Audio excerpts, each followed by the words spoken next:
हम मां ज्वाला का आशीर्वाद लेने के बाद नए जोश के साथ चुनावी रण में कूद पड़े हैं। उनके लिए परीक्षा दोहरी है, क्योंकि लड़ाई कांग्रेसियों के साथ साथ अपने बागियों से भी। वहीं परेशानी इस बात की भी कि सुखराम और वीरभद्र जैसे दो छोर अब आपस में मिलने जा रहे हैं। रिपोर्ट देखिए। अब ये इधर जाना उधर जाना, ये हमारे बस के, हम आपके साथ हैं। मुख्यमंत्री जयराम ठाकुर के तेवर आजकल पहले से ज्यादा तीखे हैं। वजह साफ है, ये चुनाव उनकी साख का सवाल जो बन गया है। लड़ाई दोहरी है। अपने प्रत्याशियों का प्रचार करने के साथ साथ बीजेपी के बागियों पर भी पलटवार करना है। कुछ इसी अंदाज में उन्होंने हमीरपुर में अनुराग ठाकुर का प्रचार किया। देखिए, भारतीय जनता पार्टी का ये मजबूत किला है और इस लोकसभा क्षेत्र में हम वर्षों से जीत रहे हैं। इस दिन से हमने पार्टी के टिकट का ऐलान किया है पार्टी हाईकमान के द्वारा।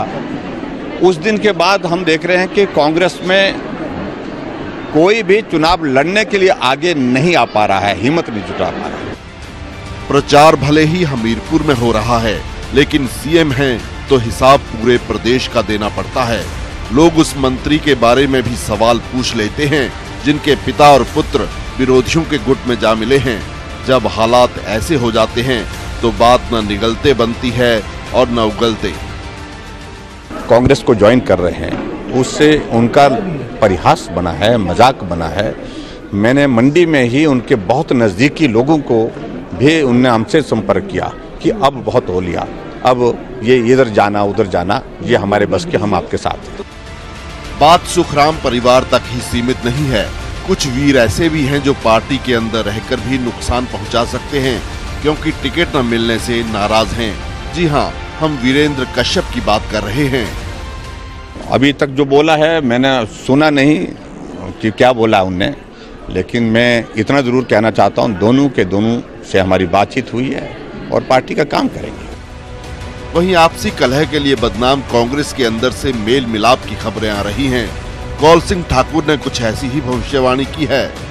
कौल सिंह का दावा है कि वीरभद्र और सुखराम जफ्फी डालकर कांग्रेस के लिए काम करेंगे। ये राजनीति में 36 का आंकड़ा चला रहता है, लेकिन राजनीति में परमानेंट दुश्मनी नहीं होती, परमानेंट मित्रता नहीं होती। और मुझे पता है इन दोनों की अच्छी मित्रता होगी, जफ्फी लगा करके मिलेंगे और कांग्रेस पार्टी के लिए काम करेंगे। ये सियासत का महासमर है, ये तो शुरुआत भर है। जैसे जैसे वक्त बीतेगा, इस सागर की गहराई से कई चौंकाने वाली चीजें बाहर निकलेंगी।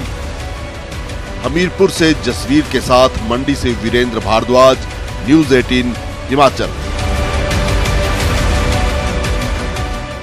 बिलासपुर के घुमारवी में सीएम जयराम ठाकुर ने जनसभा को संबोधित किया। वहीं विपक्ष पर निशाना साधते हुए सीएम जयराम ठाकुर ने महागठबंधन पर भी तंज कसा। यही नहीं, उन्होंने कांग्रेस अध्यक्ष राहुल गांधी पर भी निशाना साधा। मुख्यमंत्री ने हिमाचल की चारों सीटों पर बीजेपी की जीत का दावा किया। कांग्रेस दूसरे सब लोग दल इकट्ठा होकर के गठबंधन, महागठबंधन, और मोदी जी ने उसके लिए क्या कहा? ये गठबंधन महागठबंधन कुछ नहीं है, ये महामिलावट है, महामिलावट। आप कल्पना करिए, मिलावट शब्द का जब इस्तेमाल करते हैं तो उसमें कोई भी जो है गुण आपस में मिलते नहीं। और ये तो मिलावट भी ऐसी है जैसे पानी और तेल को एक बर्तन में डाल दें, पानी अलग रहता है और तेल अलग रहता है। ना वो पानी पीने लायक रहता है, ना वो तेल किसी काम के लायक। एक बार फिर न्यूज़ 18 की खबर का बड़ा असर हुआ।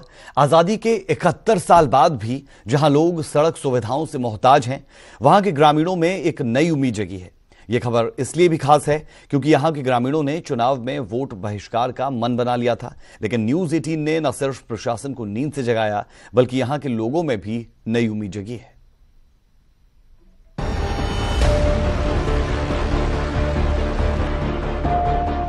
न्यूज़ 18 हमेशा से ही अपनी जिम्मेदारियों को निभाता आया है। यही वजह है कि हमारी खबर से हुक्मरानों की नींद टूटती है। बेशक देर से सही, आजादी के 71 साल बाद जहां सड़क नहीं बनी, आज वहां सड़क बनने की उम्मीद जगी। हम बात ऊना की कर रहे हैं, जहां कुटलैहड़ विधानसभा क्षेत्र के चताड़ा पंचायत के पलघोट में सड़क सुविधाएं नहीं होने से ग्रामीणों ने वोट बहिष्कार का मन बना लिया था और चुनाव में नोटा का बटन दबाने का फैसला लिया था। लेकिन जब न्यूज़ 18 ने इस खबर को प्रमुखता से उठाया, तो जिला प्रशासन ने ग्रामीणों को सड़क बनाने का आश्वासन दिया।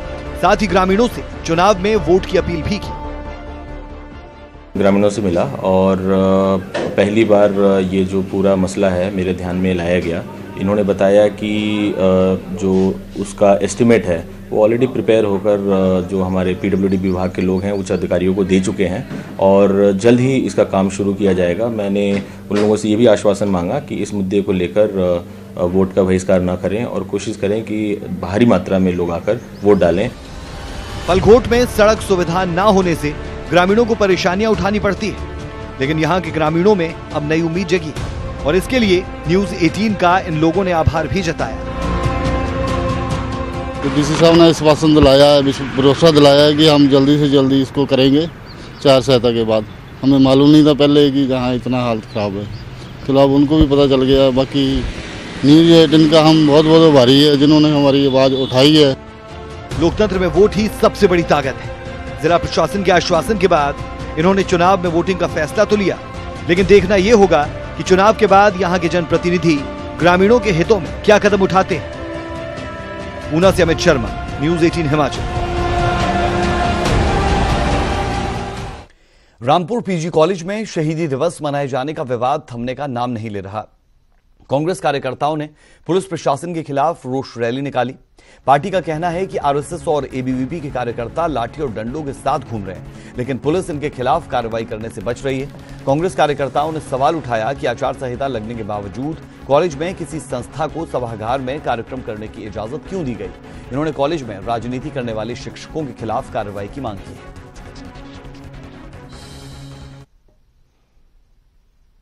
जैसे ही लोकसभा चुनावों की घोषणा हुई, हिमाचल प्रदेश विश्वविद्यालय के से लेकर आज तमाम विश्वविद्यालय के अंतर्गत कॉलेजेस के अंदर आरएसएस एक ऐसा माहौल तैयार कर रहे हैं कि जहां most conscious section of the society जो नेशनल इश्यूज पे जो है बात करती है, डिबेट करती है, जॉब्स पे बात करती है, पिछले चुनाव जो है क्या मुद्दे थे, कितने पूरे हुए, उन चुनावी डिबेट का एक माहौल बिगाड़ने के लिए हिमाचल प्रदेश का केंद्र सरकार आरएसएस के माध्यम से शिक्षण संस्थानों के अंदर एक ऐसा माहौल तैयार कर रहे हैं जिसका नमूना 3 दिन से जो है रामपुर कॉलेज के अंदर जो है देखने को मिला है। देखा था कि कोई और माहौल ना करे, खराब करे, तो कल भी माहौल ठीक था।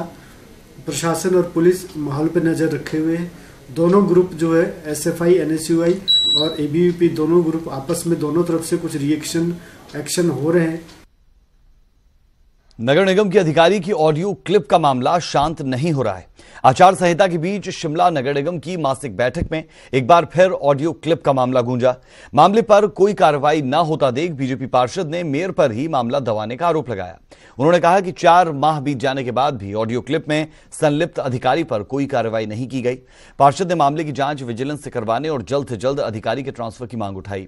उधर मेयर कुसुम सदरेट ने कहा कि उन्होंने सरकार से मामले की जांच करवाने की मांग की है और इसकी जांच की भी जा रही है। मुझे जब मैंने ये क्वेश्चन इस बार सदन में लगाया तो मुझे शहर की मेयर की कॉल आती है और वो मुझे इस क्वेश्चन को ड्रॉप करने को बोलती है। उनकी तरफ से मेरे पे दबाव डाला जा रहा है कि इस क्वेश्चन को आप ड्रॉप करें। हाँ बिल्कुल, पिछली बार जो ये मुद्दा जो हाउस में आया था और इस पे जो है बहुत अच्छे से चर्चा हुई है और एक पार्षद ने इस विषय पे अपनी राय दी। जब 34 जो राय बनी थी उसके बाद हम लोगों ने एक रेजोल्यूशन यहाँ से गवर्नमेंट को भेजा था। उसमें जब गवर्नमेंट के पास वो पहुंचा रेजोल्यूशन, उसमें ये आया कि कमिश्नर इसमें अपने स्तर पर जाँच करेंगे। तो कमिश्नर ने इसमें यह कहा कि मेरे बारे में इसमें कुछ कहा गया है, इसलिए मैं इस पर जाँच नहीं करूँगा। तो उन्होंने कहा कि गवर्नमेंट अपने स्तर पर इस पर जाँच करे। तो अब वो गवर्नमेंट लेटर चला गया है, गवर्नमेंट अपने स्तर पर जांच करेगी। परिजनों ने अस्पताल में जमकर तोड़फोड़ की। परिजनों ने नवजात की मौत के लिए अस्पताल प्रबंधन को जिम्मेदार ठहराया और पुलिस में मामला दर्ज कर कार्रवाई की मांग की। दरअसल बुधवार रात एक महिला ने बच्ची को जन्म दिया था, लेकिन कुछ देर बाद ही बच्ची ने दम तोड़ दिया। इसके बाद परिजनों का गुस्सा फूट पड़ा और उन्होंने अस्पताल में तोड़फोड़ भी की। मेरे मंडर की औरत ना, उसने बोला कि प्रियांशु में ले चलते हैं। वो कह रहे कि इसके पास अभी टाइम नहीं है, बच्चे का पैर बाहर आ गया है। और ऐसा कुछ नहीं था। मैंने इनको बोला कि देहरादून हम लेके चल जाएंगे, हमें यहाँ पे करवाना नहीं। तो ये करे हम तुम्हारा ट्रीटमेंट अच्छे से करेंगे और हम गारंटी लेते हैं। तो इन्होंने रात जब तो इनसे पूछा जब बच्चा हुआ तो इन्होंने बेबी जब बाहर दिया उस टाइम ठीक था। इनको जब वो नीलापन आ गया उसके ऊपर ना, बेबी के ऊपर, तो जी इनको मैंने डॉक्टर को बोला कि आप एक बार आके देख लो। इन्होंने देखा, इनको मैंने पूछा भी कि भाई हमारी बेटी ठीक नहीं है, इसको आके आप देख लो, वह कहीं और ले जाते हैं। इन्होंने रिस्पॉन्स नहीं दिया कोई भी ना।